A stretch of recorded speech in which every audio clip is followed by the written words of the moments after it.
Et si Karim Benzema revenait en France cet été pour une raison bien précise, l'OM trahi par un ancien coach et la provocation d'un joueur du Barça adressé au PSG, c'est le programme du Journal du Foot numéro 1480.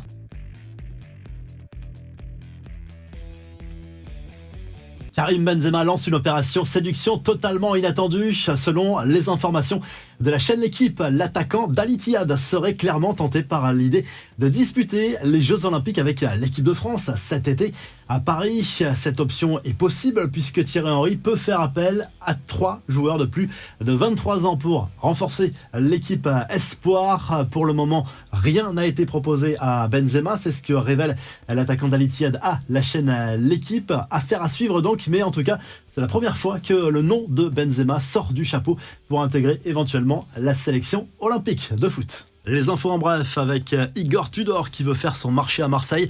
Le nouveau coach de la Lazio Rome a l'intention de faire venir en Italie certains joueurs de son ancienne équipe et non des moindres. Valentin Rongier et Chancel Mbemba si l'on en croit la presse italienne. En attendant de retrouver éventuellement d'anciens joueurs, Tudor a désormais sous ses ordres un certain Matteo Guendouzi avec qui la relation n'était pas simple du côté de l'OM. Autre info mercato, Adrien Rabiot a réagi aux rumeurs l'envoyant au PSG pendant le prochain mercato et ça ressemble à un gros stop. Le milieu de terrain de la Juve a rappelé qu'il était parti dans des conditions difficiles et expliqué qu'un retour en France n'était pas forcément sa priorité.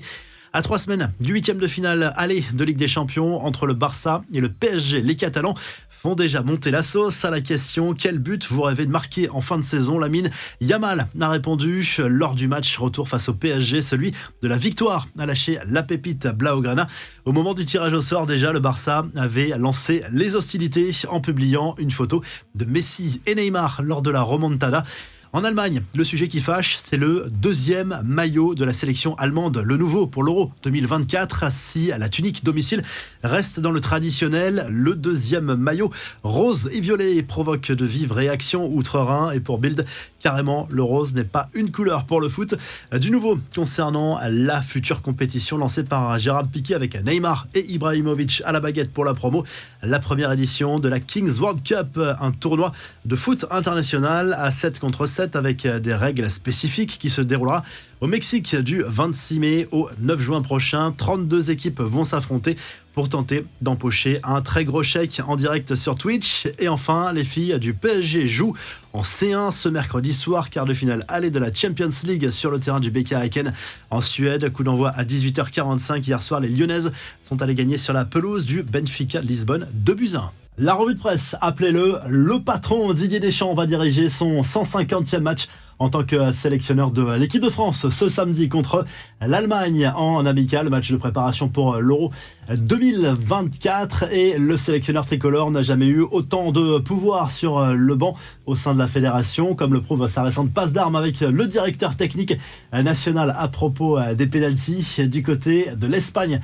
Marca place Thibaut Courtois en une ce mercredi parce que le gardien du Real Madrid s'est à nouveau blessé à l'entraînement, toujours au genou, mais cette fois à l'autre jambe et c'est une saison terminée.